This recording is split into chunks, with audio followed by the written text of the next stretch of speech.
Next നമുക്ക് linear റിഗ്രഷന്റെ ഒരു example ചെയ്ത് നോക്കാം. Example problem.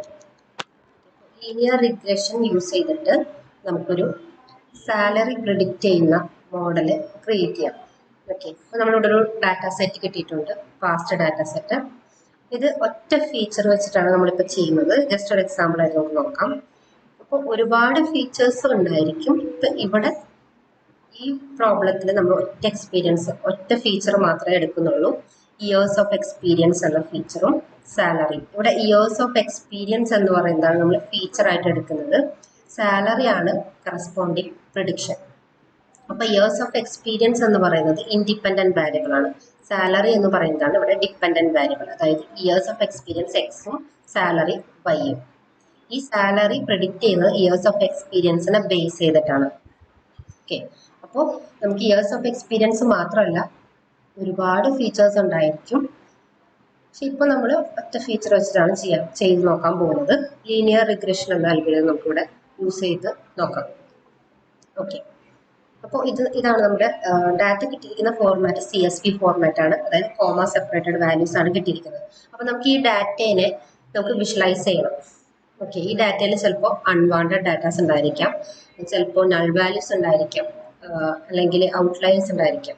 അതായത് ഇപ്പം എക്സ്പെക്റ്റഡ് നമ്മൾ ചിന്തിക്കുന്നതിന് അപ്പുറത്തേക്ക് ചിലപ്പോൾ ചില വാല്യൂസ് ഹൈ ആയി പോയിട്ടുണ്ടായിരിക്കാം, ചിലപ്പം വാല്യൂ ഇല്ലായിരിക്കാം. അങ്ങനെ ഒരു റോ ഡാറ്റയിൽ ഒരുപാട് അൺവാണ്ടഡ് ആയിട്ടുള്ള കാര്യങ്ങൾ ഉണ്ടായിരിക്കും. അപ്പൊ ആ ഡാറ്റയെ ക്ലീൻ ചെയ്യണം. ഒരു മോഡലിലേക്ക് ഡാറ്റ കൊടുക്കുന്നതിന് മുമ്പ് നമ്മൾ ഡാറ്റയെ നല്ല രീതിയിൽ ക്ലീൻ ചെയ്തിട്ട് വേണം മോഡലിലേക്ക് കൊടുക്കാൻ വേണ്ടിയിട്ട്. മെഷീൻ ലേണിംഗ് മോഡൽ എപ്പോഴും എക്സ്പെക്ട് ചെയ്യുന്നത് ക്ലീൻഡ് ഡാറ്റയാണ്. അപ്പൊ അതിനെ നമ്മൾ ക്ലീൻ ചെയ്യുക. ഡാറ്റയെ ക്ലീൻ ചെയ്യുക എന്ന് പറയുന്നതിന് പ്രീ പ്രോസസ്സിംഗ് എന്നാണ് പറയുന്നത്. അപ്പൊ ഈ പ്രീ പ്രോസസ്സിംഗ് ചെയ്യാനും ഡാറ്റ അനാലിസിസ് ചെയ്യാനും വേണ്ടിയിട്ട് നമ്മൾ പൈത്തന്റെ ഒരു ലൈബ്രറി യൂസ് ചെയ്യും. അതാണ് പാണ്ടാസ് എന്ന് പറയുന്നത്. അപ്പൊ പാണ്ടാസ് ലൈബ്രറി യൂസ് ചെയ്തിട്ടാണ് നമ്മൾ ഡാറ്റ അനലൈസ് ചെയ്യുന്നത്. അപ്പൊ ഇവിടെ ഈ ഒരു ഡാറ്റേനെ അനലൈസ് ചെയ്യാൻ വേണ്ടിയിട്ട് നമുക്കൊരു റോസ് ആൻഡ് കോളംസ് എന്ന ഫോർമാറ്റിലേക്ക് മാറ്റണം.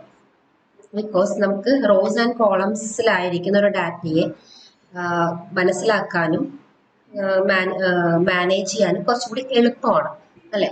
അപ്പോൾ പാണ്ടാസ് എന്ന ലൈബ്രറി രണ്ട് ഡാറ്റ സ്ട്രക്ചേഴ്സ് നമുക്ക് പ്രൊവൈഡ് ചെയ്യുന്നുണ്ട്. അതിലൊരു ഡാറ്റ സ്ട്രക്ചറാണ് ഡാറ്റ ഫ്രെയിം എന്ന് പറയുന്നത്. ആ ഡാറ്റ ഫ്രെയിം എന്ന ഫംഗ്ഷൻ ഉപയോഗിച്ചിട്ട് നമ്മൾ നമ്മുടെ CSV എന്ന ഡാറ്റയെ ഡാറ്റ ഫ്രെയിമിലേക്ക് കൺവേർട്ട് ചെയ്യും. ഡാറ്റ ഫ്രെയിം എന്ന് പറഞ്ഞാൽ റോസ് ആൻഡ് കോളംസ് ആയിട്ട് ഈ ഒരു CSV ഡാറ്റയെ കൺവേർട്ട് ചെയ്യും. അങ്ങനെ ഒരു സ്ട്രക്ചർ ഫോർമാറ്റിലേക്ക് മാറ്റും. ഓക്കെ, അതിനുവേണ്ടി നമ്മൾ പാണ്ടാസ് എന്ന ലൈബ്രറി യൂസ് ചെയ്യും. പാണ്ടാസിൽ ഒരുപാട് ഫങ്ഷൻസ് ഉണ്ട് ഡാറ്റനെ ഹാൻഡിൽ ചെയ്യാൻ വേണ്ടിയിട്ട്, ഡാറ്റനെ നമുക്ക് അനലൈസ് ചെയ്യാനും വിഷ്വലൈസ് ചെയ്യാനും ഒക്കെ വേണ്ടിയിട്ട്.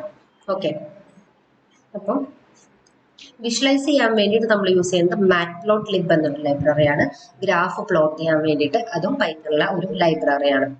ഓക്കെ, പിന്നെ NumPy എന്ന് പറഞ്ഞിട്ടൊരു ലൈബ്രറി ഉണ്ട്. അത് നമ്മൾ യൂസ് ചെയ്യുന്നത് അറേസ് ഹാൻഡിൽ ചെയ്യാൻ വേണ്ടി, അല്ലെങ്കിൽ അറേയിൽ മാത്തമാറ്റിക്കൽ കമ്പ്യൂട്ടേഷൻസ് ചെയ്യാൻ വേണ്ടിയിട്ട് കുറച്ചും കൂടി ഫാസ്റ്റ് ആൻഡ് എഫിഷ്യൻ്റ് ആയിട്ട് ചെയ്യാൻ വേണ്ടിയിട്ട് NumPy അറേസ് ആണ് യൂസ് ചെയ്യുന്നത്. അപ്പോൾ NumPyയും നമ്മൾ പൈത്തന്റെ ഒരു ലൈബ്രറിയാണ്. അതും നമ്മൾ നമ്മുടെ മോഡലിൽ യൂസ് ചെയ്യും.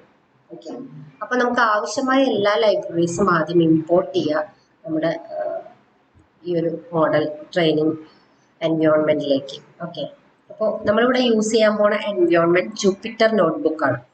നമുക്ക് കോഡ് സ്റ്റാർട്ട് ചെയ്യാം. ജൂപ്പിറ്റർ നോട്ട്ബുക്ക് എന്ന് പറയുന്നത് ഒരു സ്പെഷ്യൽ IDE ആണ്. ഈ ഒരു IDE നമ്മൾ യൂസ് ചെയ്യുന്നത്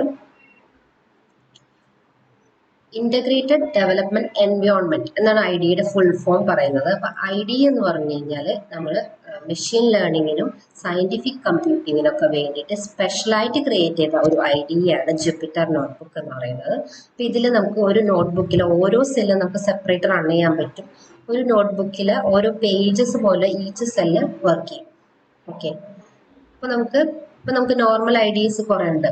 പൈത്തൺ കോഡ് എഴുതാൻ വേണ്ടി നമുക്ക് പൈച്ചാം ഉണ്ട്,